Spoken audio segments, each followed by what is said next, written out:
Hebreus capítulo 11, olha que texto interessante.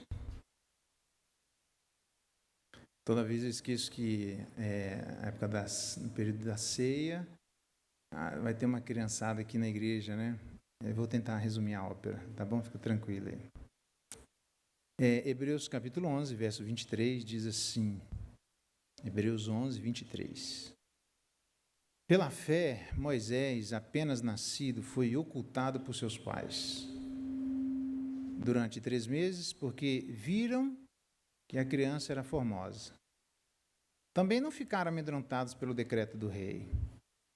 Pela fé, Moisés, quando já homem feito, recusou ser chamado filho da filha de Faraó, preferindo ser maltratado junto com o povo de Deus a usufruir prazeres transitórios do pecado. Porquanto considerou o opróbrio de Cristo por maiores riquezas do que os tesouros do Egito, porque contemplava o galardão. Pela fé abandonou o Egito, ele, não ficando amedrontado com a cólera do rei. Antes, permaneceu firme como quem vê aquele que é invisível. Pela fé celebrou a Páscoa e o derramamento do sangue, para que o exterminador não tocasse nos primogênitos dos israelitas. Pela fé atravessaram o Mar Vermelho como por terra seca. Tentando os egípcios, foram tragados de todo. Até aqui a leitura da palavra de Deus. Louvado seja Deus pela sua palavra. Vamos orar mais uma vez? Pai, dá-nos graça, estamos diante da tua palavra e clamamos pelo alimento celestial. Fala conosco nessa noite, é o nosso clamor em Cristo Jesus. Amém. Muito bem, nós vimos na semana passada sobre Isaac, Jacó e José. Que história, hein? 3 belíssimas histórias. Eu mesmo fiquei espantado com a ênfase que o autor aos Hebreus dá a essas três pessoas. Hoje nós vamos ver a história de Moisés. O tema que eu queria trabalhar com vocês é: pela fé revelamos nossa identidade. Pela fé revelamos nossa identidade. Revelamos quem somos.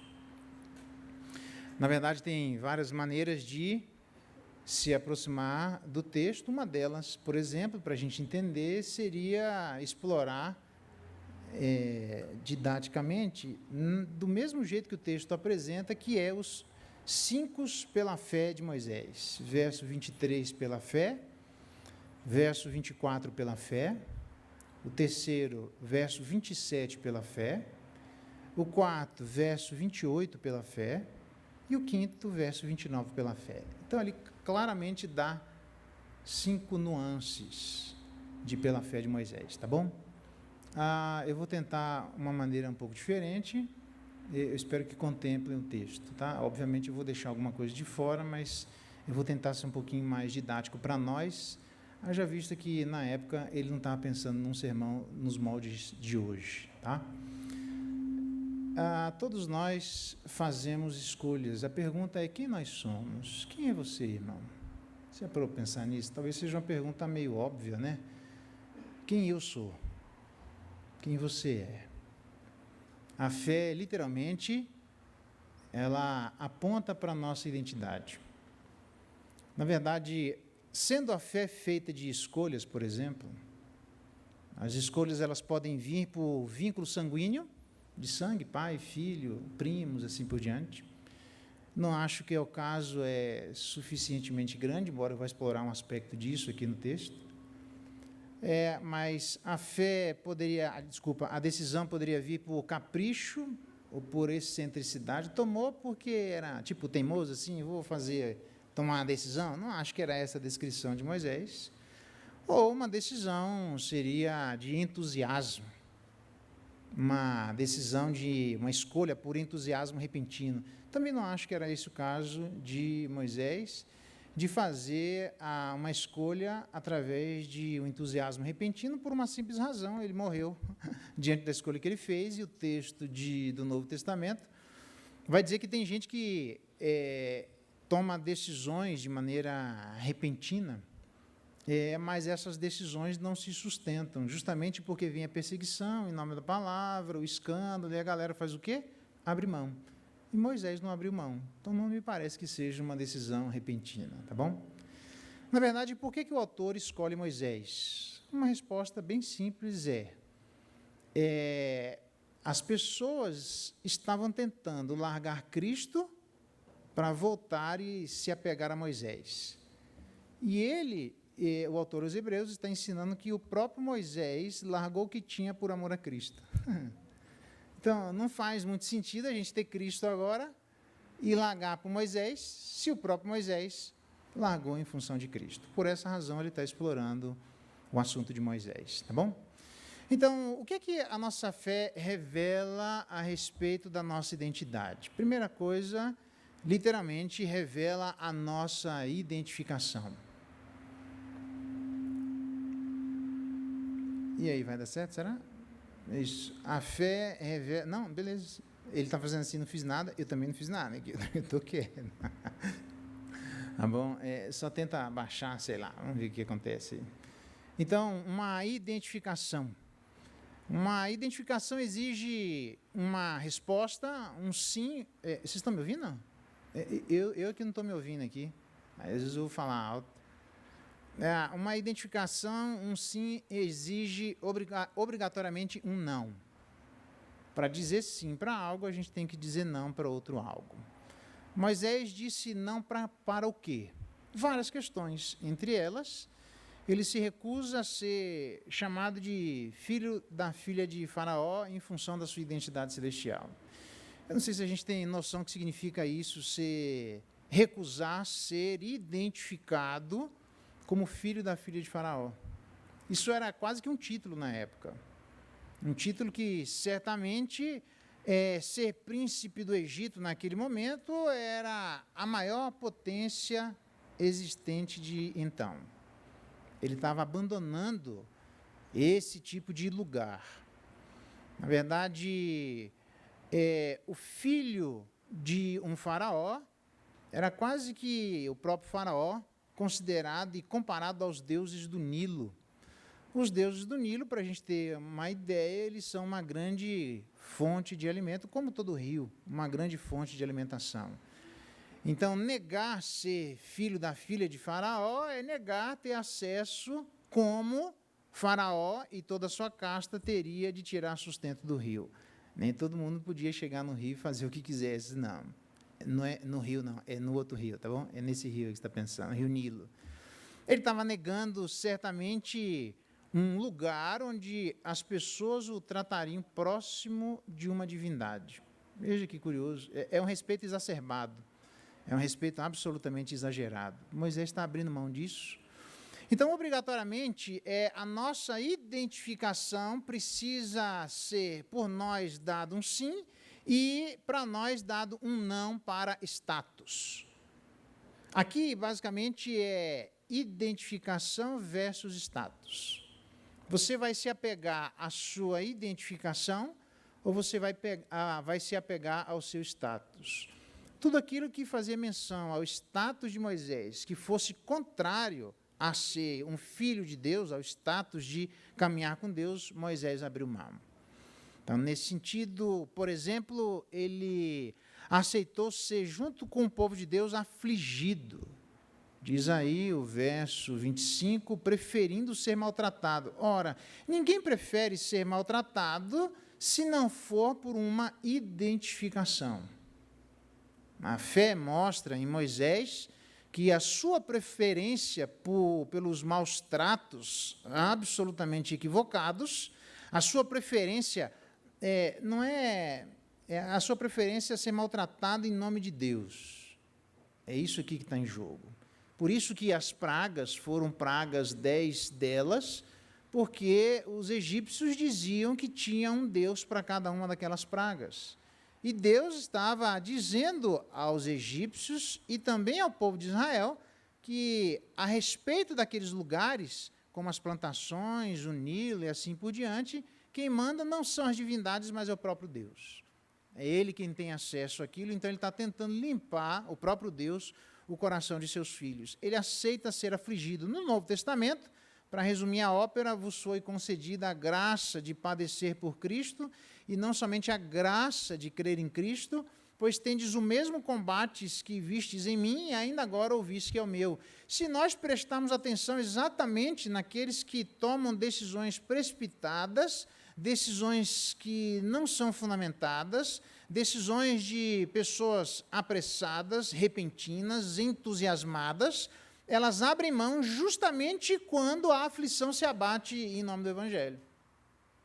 Que era o que não acontecia com Moisés. A despeito da aflição, ele se identificava com o seu povo. Então, não importa a aflição, importa a identificação. A fé mostra que Moisés estava identificado por causa da aflição.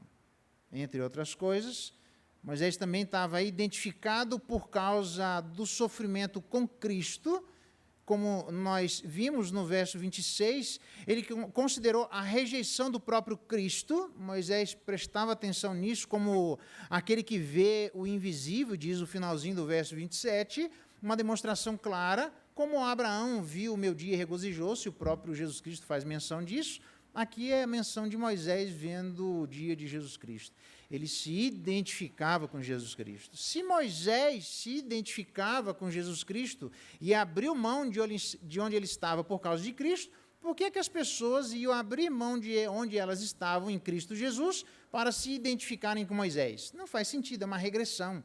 Na verdade, eles deveriam se apegar, o povo, aos hebreus, ao mesmo lugar ou à mesma pessoa que o próprio Moisés se apegou.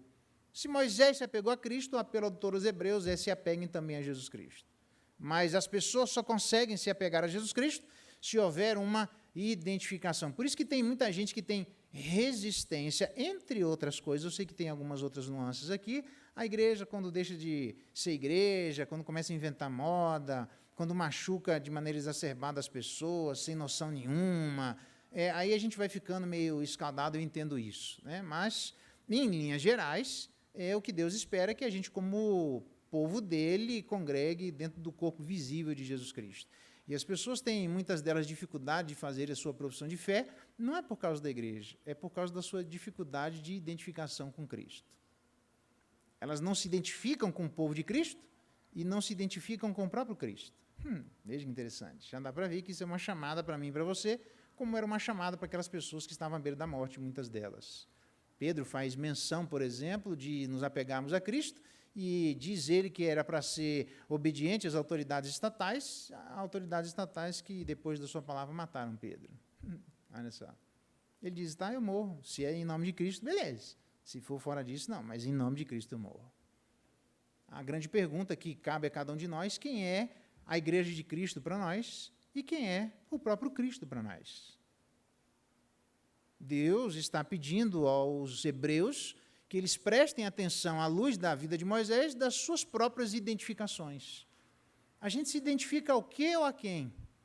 A gente está disposto a sofrer por quê ou por quem? Mas dizer que nós não estamos de olho em recompensas é uma mentira. Porque no finalzinho do verso 26, ele diz que ele contemplava riquezas maiores.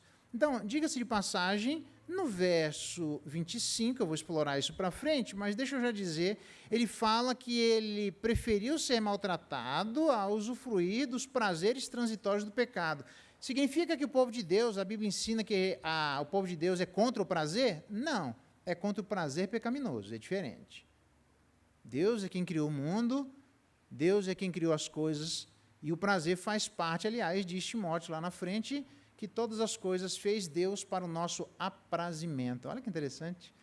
A doutrina do aprazimento tem sumido de muitas igrejas, do prazer, mas o prazer bíblico, aquele que o próprio Deus criou, cada coisa no seu devido lugar. Você quer ver um detalhe bem simples?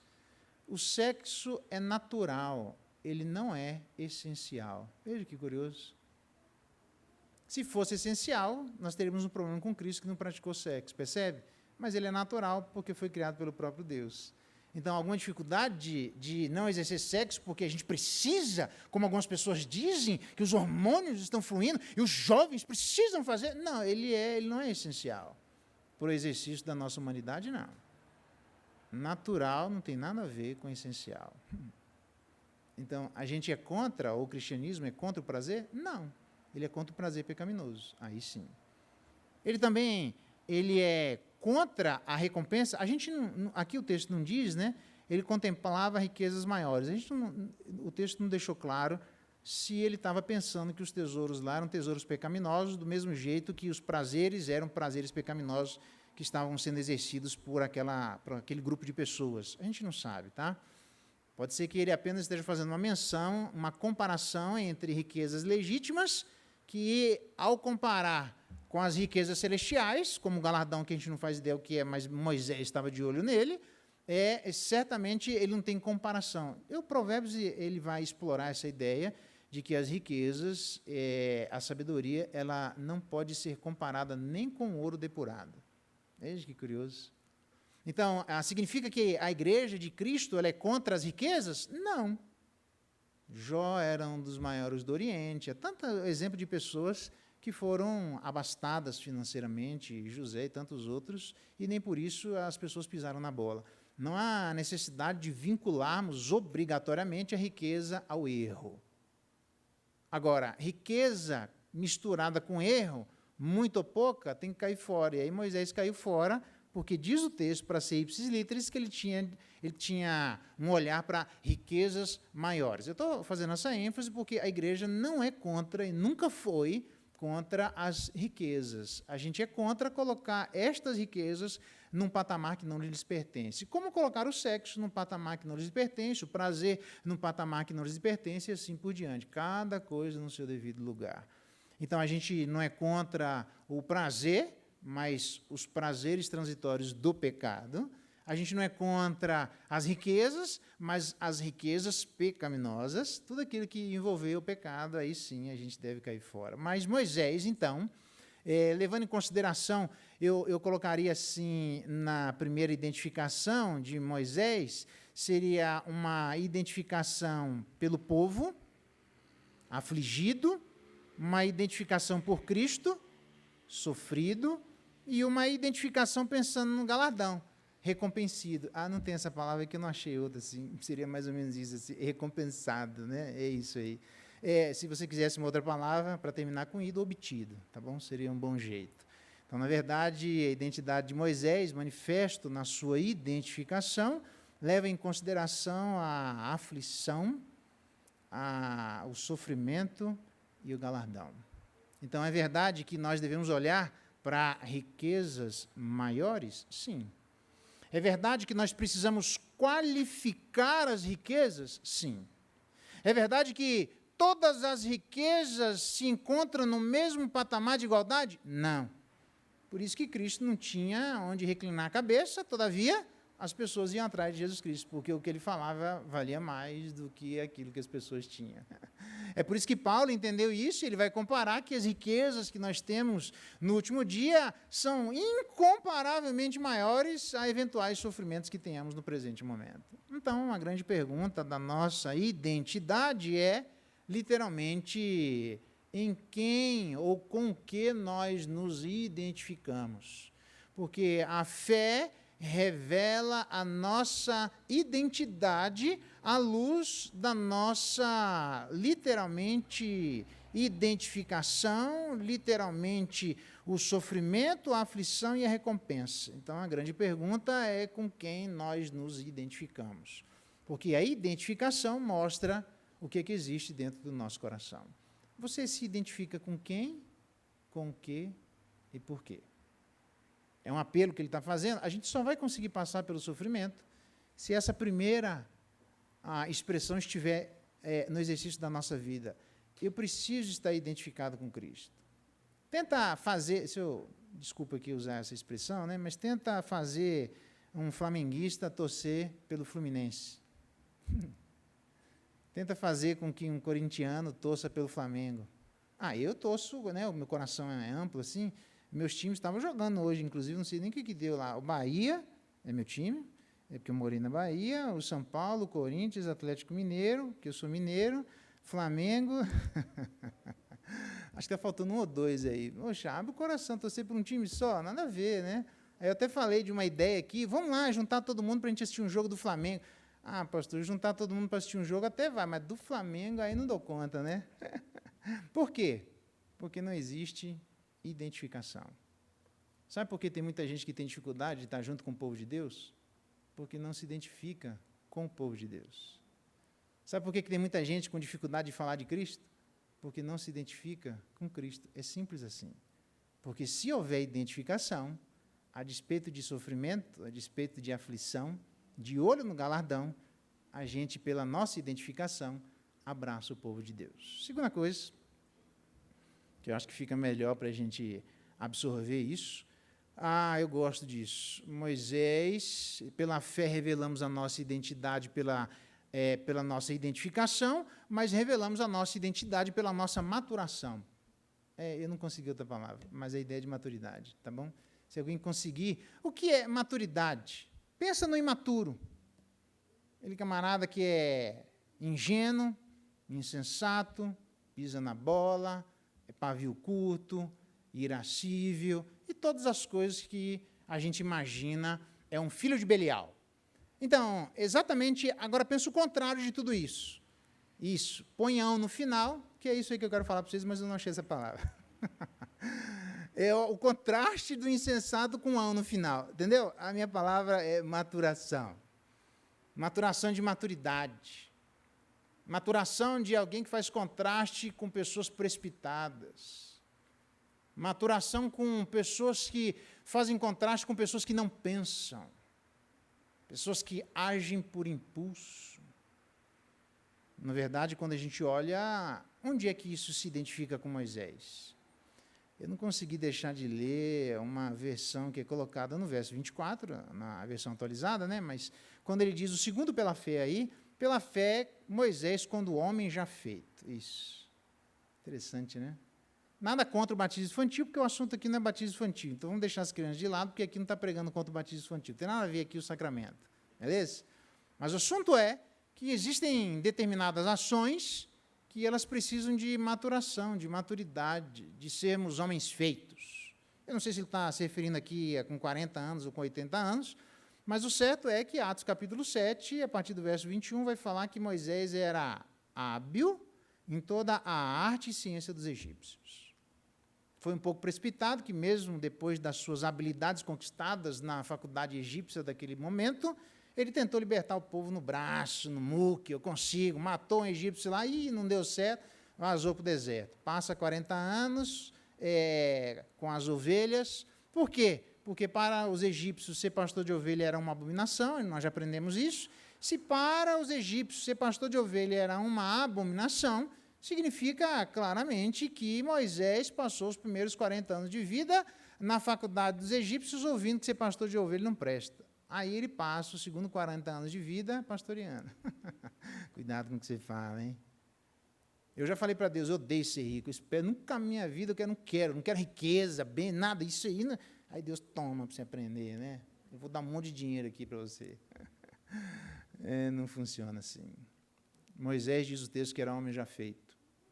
Para ele fazer o que ele fez, para ele ser quem ele foi, para marcar como ele marcou, para ter sucesso como ele teve, as decisões advindas de Moisés precisavam ser decisões de um homem maduro.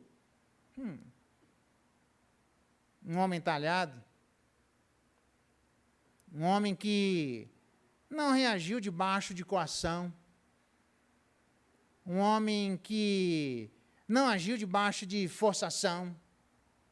Não teve fórceps espiritual em Moisés para obrigá-lo a tomar determinadas decisões em prol do reino de Deus, como mais ou menos algumas pessoas imaginam que a gente deve fazer. Você escolhe Jesus Cristo, você escolhe estar junto com o povo de Deus, e a gente vai quase que oprimindo as pessoas em prol do reino de Deus. Longe disso.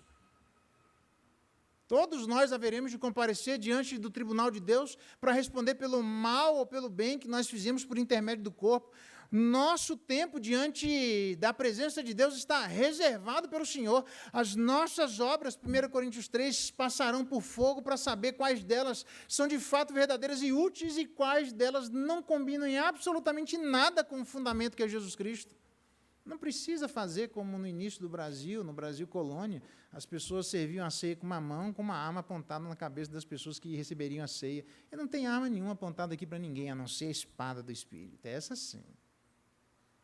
Então, se você ainda não está pronto para tomar uma decisão, não há problema, irmãos.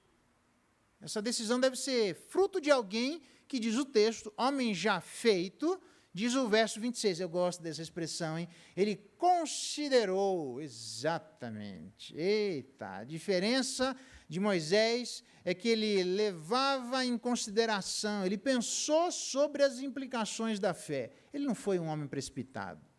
Diz a Bíblia que o longânimo é grande em entendimento, mas o de ânimo precipitado exalta a loucura. Veja. Diz assim, não é bom proceder sem refletir, peca quem é precipitado. Isso não é bom. Conhece o precipitado em suas palavras, há mais esperança para o insensato, que não é uma coisa boa, do que para ele. Ser precipitado é pior do que ser insensato, que já é ruim. Significa que depois de maturarmos, depois de considerarmos, depois de pensarmos na nossa decisão, elas precisam ser decisões de homens e mulheres feitos, de gente que banca aquilo que fala. Agora, eu também não posso negar que o Augusto Nicodemos conta essa experiência do irmão dele, que ele falou do evangelho, assim que se converteu para o irmão, e falou, nós temos que abraçar Jesus Cristo, e o irmão dele disse assim, estas coisas não são para mim, são para você e para quem quiser, Deus lhe abençoe, mas não tenho nada a ver com isso. Virou as costas, pôs o capacete, saiu de moto, bateu e morreu. Tá, eu não estou desejando a morte de ninguém, não é isso não, entendeu? Agora, eu não posso negar que a morte faz parte da nossa realidade. Você pensa o quanto que você quiser. Agora, quanto tempo você tem para pensar, eu também tenho que dizer para você que a gente não tem autoridade da parte de Deus para achar que a gente tem muito tempo para tomar uma decisão. Então, biblicamente falando, se você tiver que tomar uma decisão, tome logo. Ainda que seja uma decisão pensada, mas tome logo. Porque ao dia de amanhã pertence ao Senhor e não a nós. Graças a essa decisão de Moisés, uma decisão deliberada em favor de Cristo, se você precisa fazer uma profissão de fé, abraçar um corpo de Cristo, você precisa ser identificado com Cristo, com o seu povo, mas também você precisa maturar e pensar, precisa ser uma ação deliberada sua. Veja os textos que dizem, à luz de Moisés, um homem feito. Eu parece que estou vendo Jesus Cristo, um homem feito, quando ele pega a palavra e diz, isso aqui se refere a mim. Nossa, a galera cai matando em cima. Não, mas pode cair matando que agora eu estou pronto. Pode vir quente que eu estou fervendo, porque Jesus estava na hora certa. Diz o texto aí no verso 24, olha que interessante. Ele recusou ser chamado filho da filha de Faraó depois de homem feito. Diz o verso 25, ele preferiu, eu insisto nesse ponto, porque o conhecimento não é cognitivo, ele é ético, tem a ver com preferências pessoais. Ele considerou, diz o verso 26, diz o verso 26 que ele contemplou, diz o verso 27 que ele abandonou o Egito. Tem muita gente que quer abraçar Cristo e seu povo sem abandonar nada. Olha, pode ser, mas eu preciso dizer para você que não existe cristianismo que em algum momento Deus não vai pedir que a gente abra mão de alguma coisa. Eu vou repetir. Não existe cristianismo, eu não tenho isso para te oferecer. Não existe cristianismo verdadeiro que em algum momento Deus não vai pedir que a gente abra mão de alguma coisa. Eu não sei do que, eu não sei quando, eu não sei quanto. Mas eu sei que alguma coisa, em algum momento, em alguma medida, Deus vai pedir que a gente abra mão de alguma coisa. Portanto, conteúdo, tempo e quantidade fazem parte do cristianismo.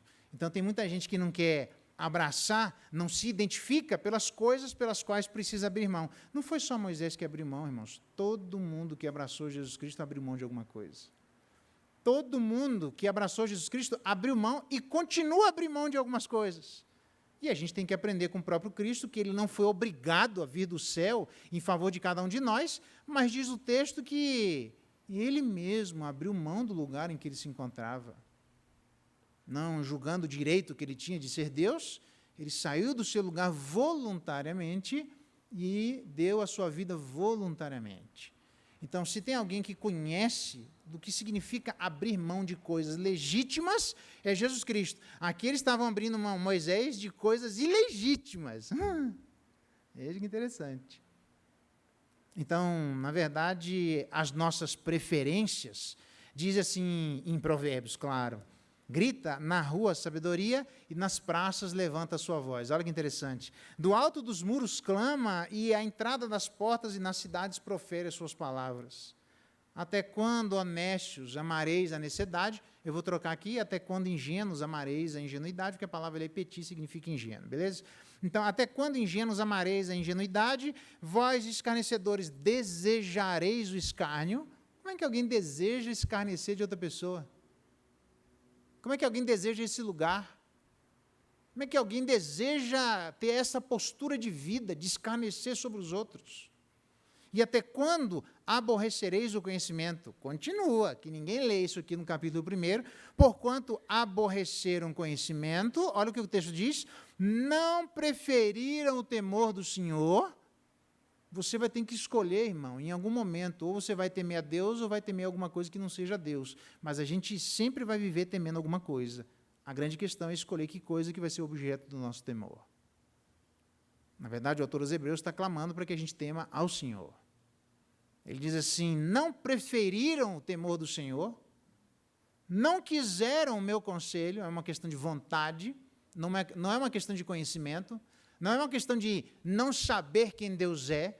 Eu sei que tem algumas pessoas que sabem quase nada a respeito de Jesus Cristo, mas é muito difícil a gente dizer que hoje, pelo menos no nosso métier, as pessoas não saibam nada sobre Cristo.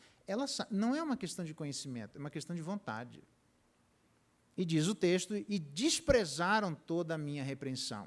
Preferências. No final das contas, será sempre uma questão de amor, de desejo, de preferência e de vontade. Eu pergunto para você, você ama a quem? Você deseja a quem? Você prefere a quem? E você tem vontade de se dirigir em relação a quem? Não tem jeito. É um problema ético, não cognitivo. Então, Moisés aqui, a fé revela a nossa identidade, porque, entre outras coisas, ele recusou, ele preferiu, ele considerou, ele contemplou, ele abandonou, ele celebrou, ele atravessou. Todas essas coisas pela fé, pelas quais só são possíveis, porque, entre outras coisas, ele era alguém identificado com Cristo, com o seu povo, mas, entre outras coisas, ele era alguém maduro, porque só faz isso quem é maduro na fé. E eu estou clamando para que, em nome de Jesus, se você não fez, faça isso. E se você já fez, diz o texto de Apocalipse, quem fica a santificar, que continue a se santificar, porque isso aqui vai ser uma exigência eterna. Por fim, não só é uma questão de identificação, não só é uma questão de maturação, aí eu gosto disso, é uma questão de educação. Pela fé revelamos a nossa identidade, por aquilo que nos identificamos, pela maturidade em que nos encontramos, e pela educação que recebemos. Diz aí, é bem interessante que, no verso 27, pela fé, Moisés abandona o Egito, não ficando amedrontado com a cólera do rei. Parece que eu estou me lembrando de José, que nós lemos anteriormente, no verso 22, José, próximo do seu fim, fez menção do êxodo, leva os meus ossos daqui. A pergunta é, com quem José aprendeu isso? Com seu pai Jacó. Eita, hein? Com seu pai Jacó, mano. Eita, Jacó ensinou alguma coisa para José, né? Porque Jacó, nós estamos falando de Jacó. Jacó não era brincadeira, não. Mas ensinou isso para José. Isso marcou a vida de José profundamente, de tal maneira que José fez o que ele aprendeu com seu pai. Por incrível que pareça, esta coragem existente da parte de Moisés, eu não posso negar, porque o texto começa com isso, eu não estou inventando. Diz o verso 23, pela fé, Moisés, nascido, ele era bebê, não tinha coragem, não podia fazer nada, nós temos um monte de gurizada, um monte de bebezinho aqui na igreja, aqui. Pela fé, a Annalise, que está bem, mamando lá, cada dia um pouquinho, lá eu falei, dá leite com abacate para essa menina, que ela cresce logo e já sai logo da UTI. Está lá, tomando cada dia um pouquinho de leite lá, vai sair, está tudo bem, é isso. Moisés era bebê, foi ocultado pelos seus pais. E você se lembra do evento em que Faraó manda matar todas as crianças. Na verdade, diz o texto que eles viram que a criança era formosa. O que significa isso? Não sei. não quero saber e não tenho raiva de quem sabe, entendeu? Eu não tenho a menor ideia. Eu sei que a criança era bonita. O que significa isso, eu não sei. De alguma maneira, eles viram que Deus abençoou. Era um trem fofinho, rapaz. Moisés era lindinho, rapaz. Cuti-cuti, eu não sei. Aquilo destacou na vida de Moisés. Eu sei que todo pai olha para o filho e acha lindo. Mas Moisés devia ser bicho ninja das galáxias. Não é à toa que a Bíblia diz que Salomão era um dos mais bonitos do povo de Israel, ele era um dos mais altos. O mais alto do povo de Israel batia no peito de Saul. Um cavalo, um monstro, grande. E aí, quando ele vai conversar com a médio de Endor, pensa um monstro. Aqui não tem nenhum monstro. Ele é um cara grandão, assim, de 2,5 metros. Como é que uma pessoa de 2,5 metros, diz o texto, ele se escondeu para falar com a mulher? Não tem como, velho. Você coloca lá a máquina, está parecendo Clark Kent. Ele vem, nossa, super-homem. Ele vem, oi, Clark Kent, como vai? Eu não sabia que era super. Aí não dá, né, velho? Não acontece isso, entendeu? É mais ou menos o Clark Kent daquela época lá, botava um óculos e ninguém sabia que era super-homem. Viajou na maionese, né? Então, nós vimos aqui que José aprendeu de Jacó. Os pais marcam a vida dos filhos, como eu disse. E eu queria dizer outra coisa, mas não tem porquê.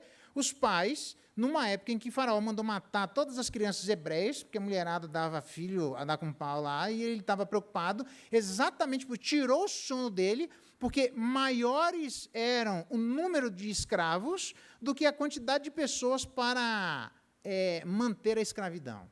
Então ele fala, meu Deus, esses escravos, se eles quiserem se rebelar aqui, ele mata todo mundo aqui. Como é que a gente faz?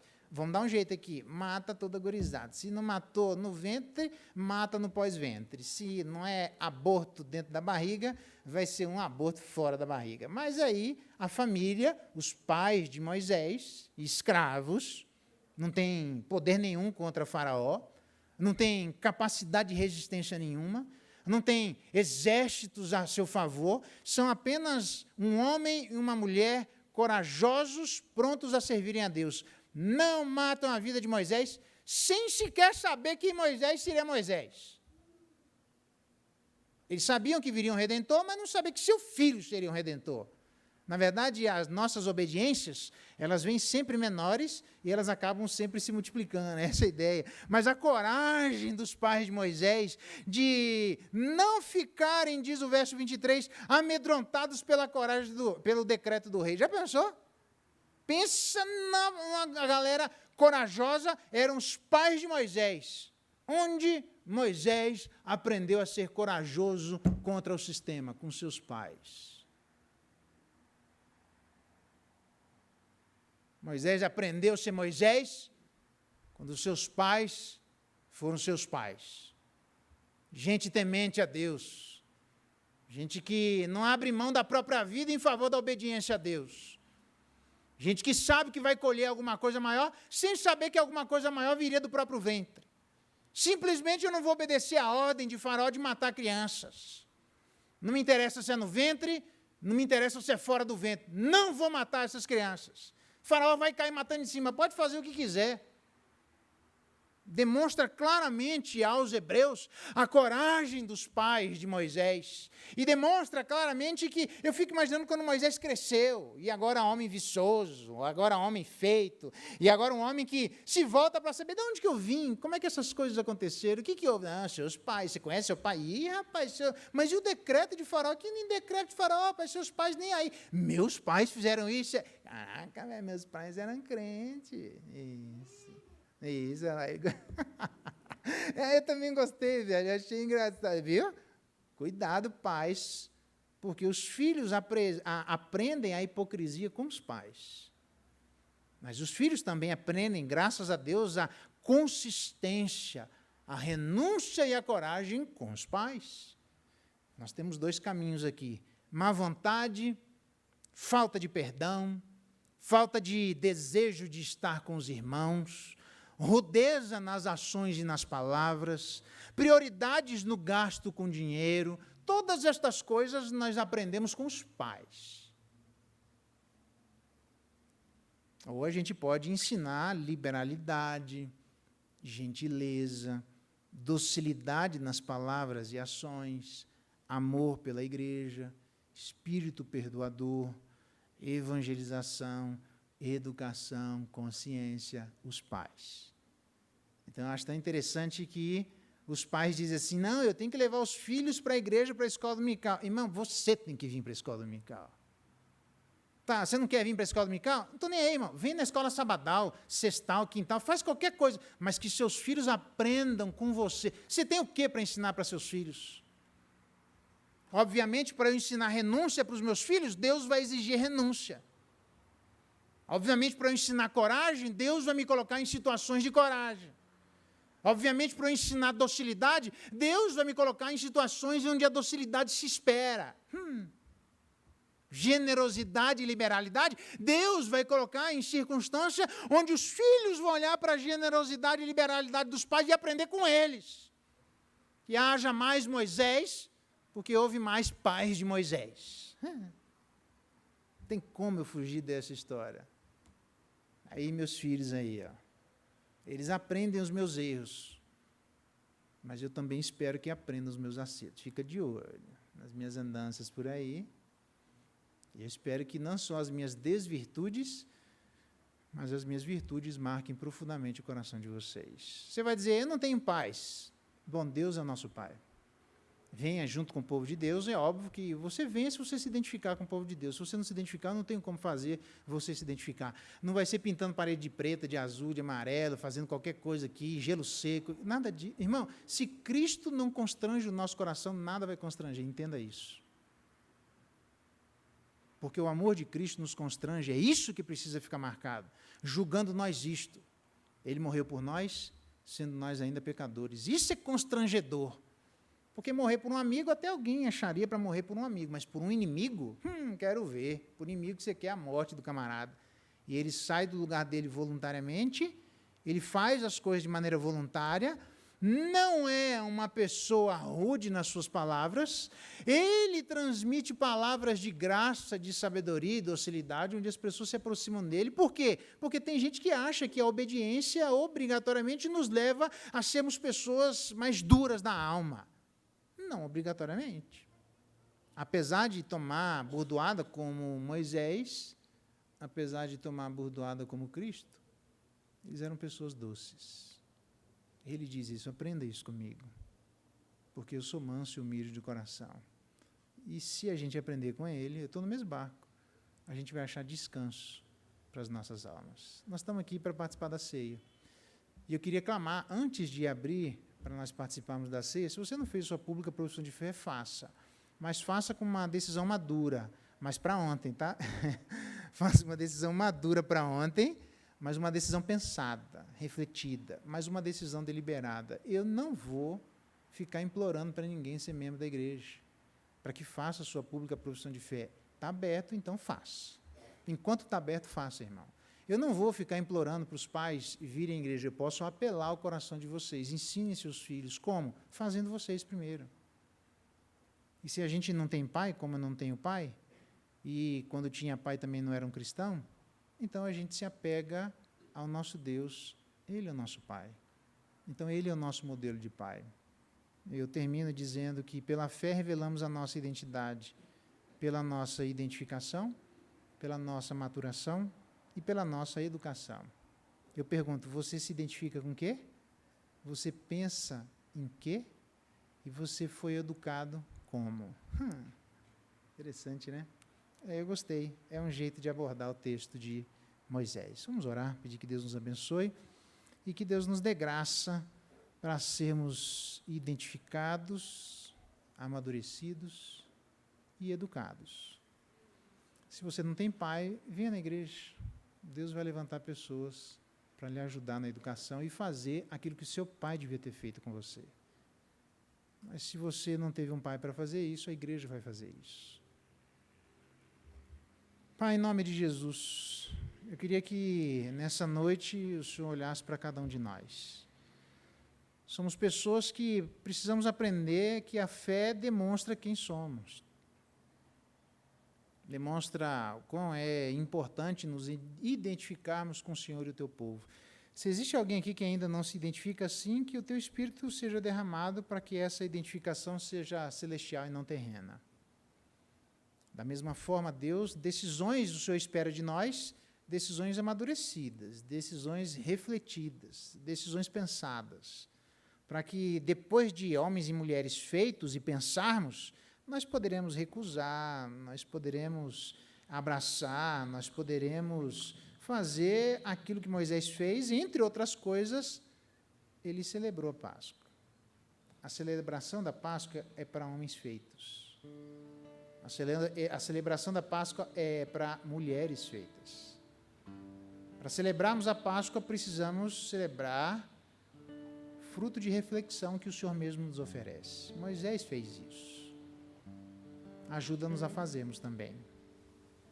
Se existe alguém aqui nessa noite que não foi educado pelos seus pais, que a igreja faça aquilo que os pais deveriam ter feito com estas pessoas que não têm pais.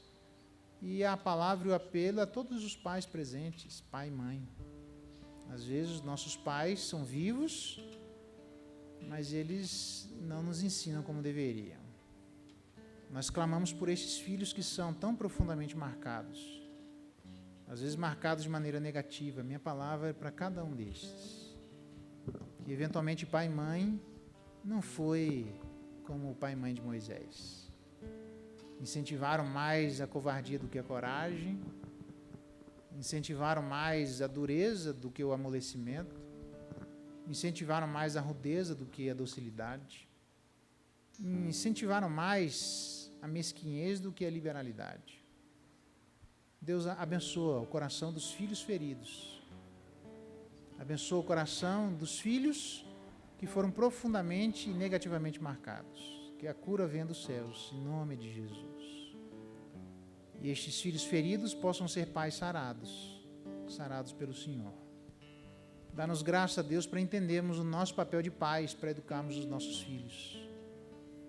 Que haja nessa igreja essa conscientização de que, como pais, temos um papel extremamente importante de marcar os filhos. Nós queremos que os nossos filhos sejam grandes homens e mulheres.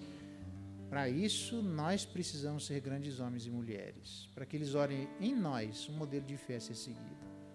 Olha para os pais da nossa igreja, os pais crentes, pais que têm buscado ao Senhor. Nem sempre acertamos, mas certamente nos arrependemos e buscamos no Senhor aquilo que o Senhor pode oferecer. Então, abençoa agora não somente os filhos feridos, mas os pais feridos, às vezes por eles mesmos, por nós mesmos. Nos dá graça para sermos melhores pais. Pais mais corajosos, pais mais íntegros, pais mais doces, pais mais graciosos, pais mais generosos. Nos dá graça de aprendermos com o Senhor, Pai, a Tua generosidade, a Tua docilidade, a maneira como o Senhor manda o Seu Filho até nós, para fazer algo por nós. Ajuda-nos a sermos parecidos contigo, Pai. E abençoa-nos para participarmos da ceia, para que, em nome de Jesus, essa identificação, essa maturidade, essa educação se reflita nesse momento de participação da ceia. Se conosco nisso, Pai. É o nosso clamor nessa noite, agradecidos em nome de Jesus. Amém.